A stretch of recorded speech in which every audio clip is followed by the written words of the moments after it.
Recently opened Amma Unavagam, the budget hotel scheme provides food for all at subsidized rates.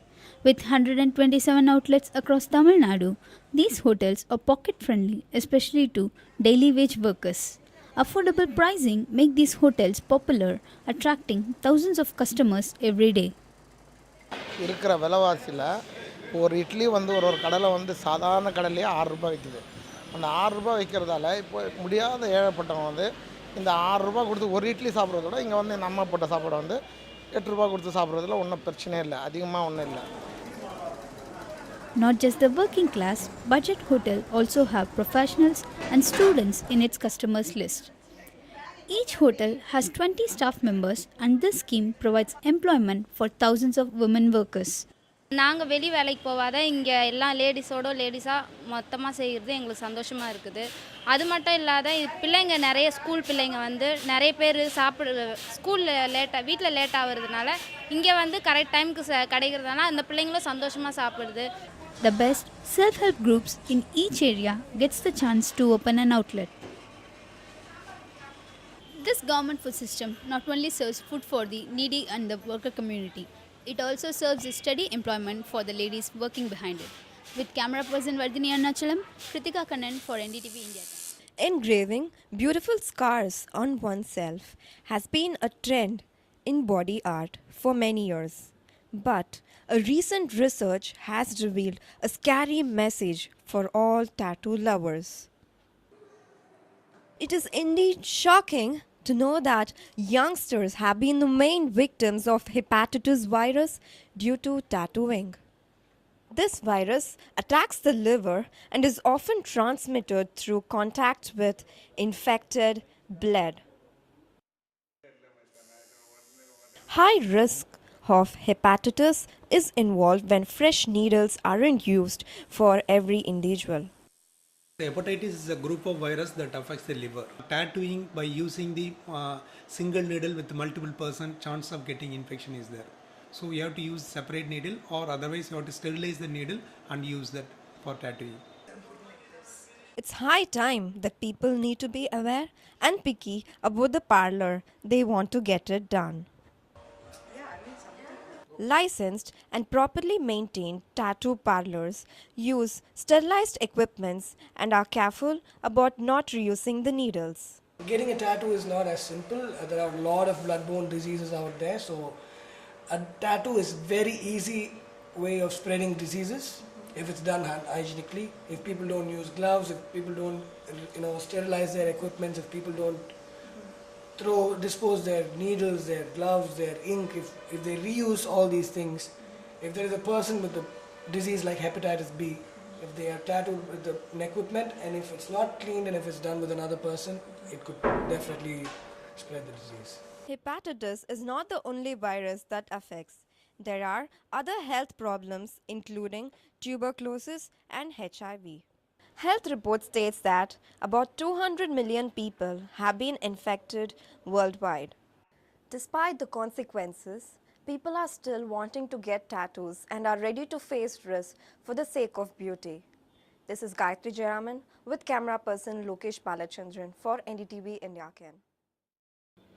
Indians are amongst the world's largest consumers of gold, and the steep decline in the yellow metal's price from Rs 30,000 to 25,000 per 10 grams was unexpected good news for jewelry shoppers, but gold investors began to panic.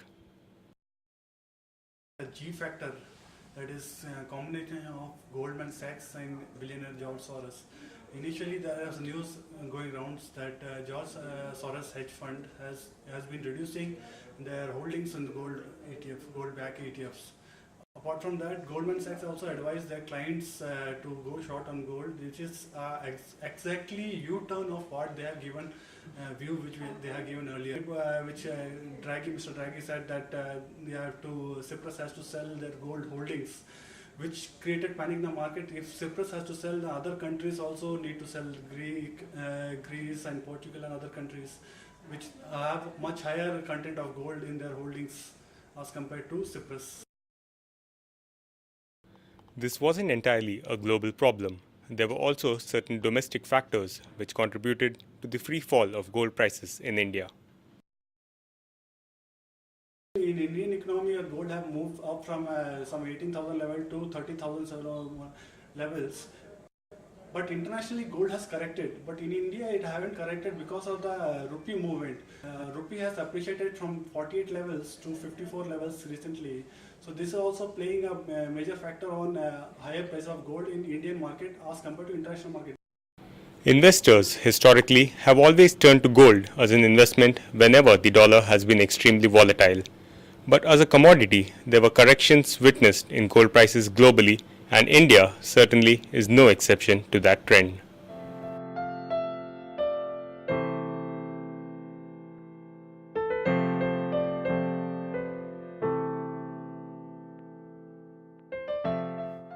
This is Michael, a cautious walk, sporting an elegant smile, armed with a long stick in hand. He desires to earn his own daily bread, but fate never agrees to one's desire. His world is dark, without any sign of light. There are thousands of visually impaired people who strive hard to survive. This is why the National Institute of Visually Handicapped in Chennai, funded by Government of India, organizes innovative programs for blind. One such program is reflexology, where visually challenged students are given training in reflex therapy free of cost.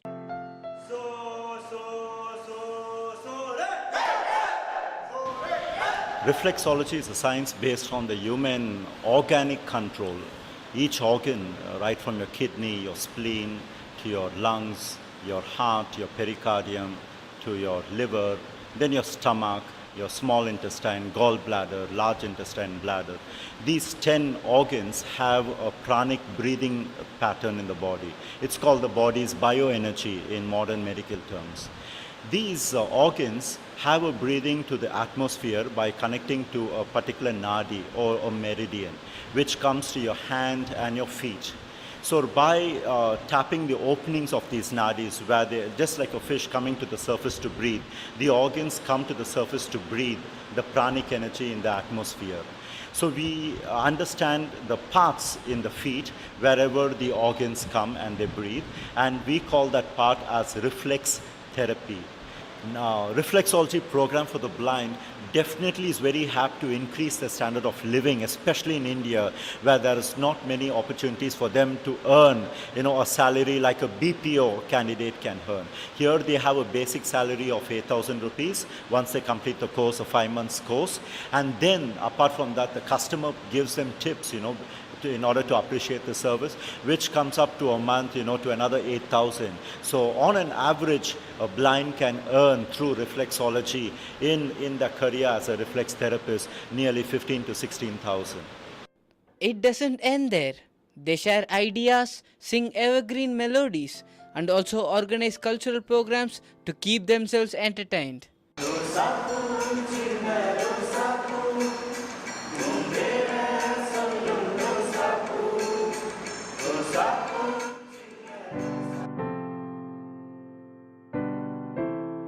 Really very happy to hear our this course is very helpful us in my future life.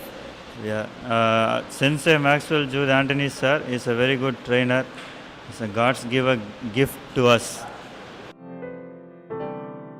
Seeing the success of this initiative, the government plans to extend this program to other cities like Hyderabad and Bangalore. A rare positive story where visually impaired students get trained in reflexology free of cost to earn their daily bread. If this is initiated in every other city, it would add colors to the dark world. This is Logesh Balachandran for NDTV-Indiacan.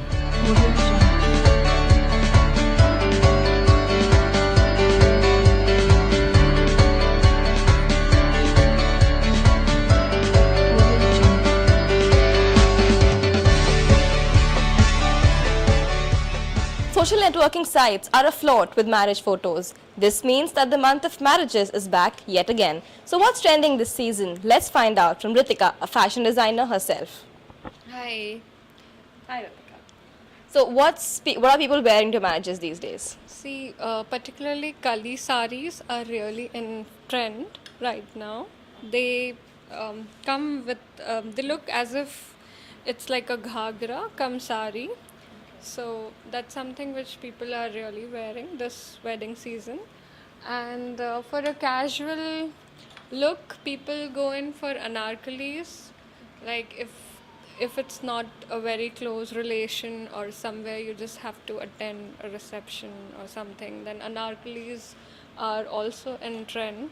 And this particular season, especially neon colors, like the brighter colors, fluorescent green, oranges, all those colors are really in trend, which would have like a fluorescent effect to it. So, this is like very summary. Is for the month of May marriages, or will this work in November as well? I would say it would be for summers mostly. Neon shades, anarkalis, and light lehengas. Stack them up in your cupboard, and you'll certainly set the eyeballs rolling this marriage season. This is Bhavna Jaidwal with camera person Lokesh Balachandran for NDTV Indiacan. Dance schools in the city are aplenty. So, what makes this school special?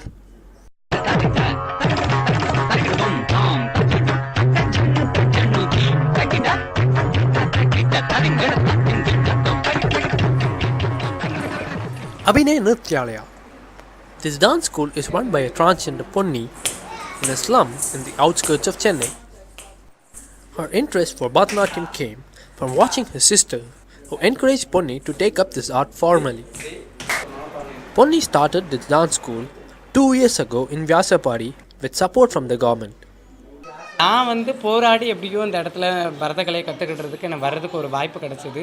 ஆனால் எத்தனையோ மக்கள் வந்து இந்த பரதக்கலையை கற்றுக்கிடணும்னு ஆசைப்பட்றவங்க ஏக்கத்தோடு இருப்பாங்களே, அதனால் இந்த பரதக்கலையை நம்ம முழுமையாக கற்றுக்கிட்டு பாமர மக்களுக்கும் இந்த கலையை கொண்டு போய் சேர்க்கணுங்கிறது தான் என்னோடய ஐடியா. அதன் பிரகாரமே இந்த ஸ்லம் ஏரியாவில் வந்து இந்த ஸ்கூல் ஓப்பன் பண்ணேன். இந்த ஸ்கூல் ஓப்பன் பண்ணுறதுக்கு ரொம்ப கஷ்டப்பட்டேன். ஏன்னா எங்களுக்கு திருநங்கைகளுக்கு வீடு கொடுக்குங்கிறதே பெரிய விஷயம். அந்த பீரியடில் வந்து நான் வந்து ஒரு ஸ்கூலில் ஆரம்பிக்கணும் அப்படிங்கும்போது ரொம்ப கஷ்டம். Along with another transgender Anjali, Ponni teaches these slum kids who have shed all inhibitions and enjoy learning the art. நான் அபிநய நெடுத்தாளைய நடன பள்ளியில் நான் 2 வருஷமாக டான்ஸ் கற்றுட்டு இருக்கேன். அஞ்சலி மாஸ்டர் பொன்னி மாஸ்டர் நல்லா கற்றுத் தருவாங்க, நல்லா சொல்லித்தராங்க. திருநங்கையாக இருந்துக்கிட்டு நல்லா பசங்களாம் நல்லா உற்சாகமாக கிளாஸ்லாம் நடத்துகிறாங்க.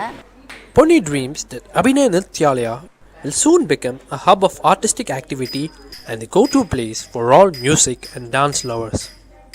இப்போ 32 பிள்ளைங்க சேர்ந்துருக்குறாங்க.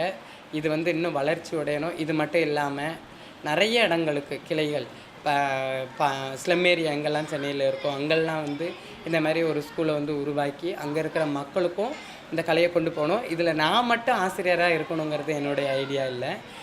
என்னை சார்ந்த திருநங்கைகளுக்கு அவங்களுக்கு நல்லா ட்ரைனிங் கொடுத்து அவங்க ஒவ்வொரு இடங்கள்லையும் போய் கிளாஸ் எடுக்க வைக்கணும்.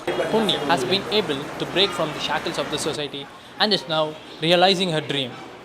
But there are many others like her who are facing the evil eye of the society. The society's mindset must change and we must learn to respect these people. With camera person Vardhini Arnasalam, this is Stanley John for NDTV Indiacan.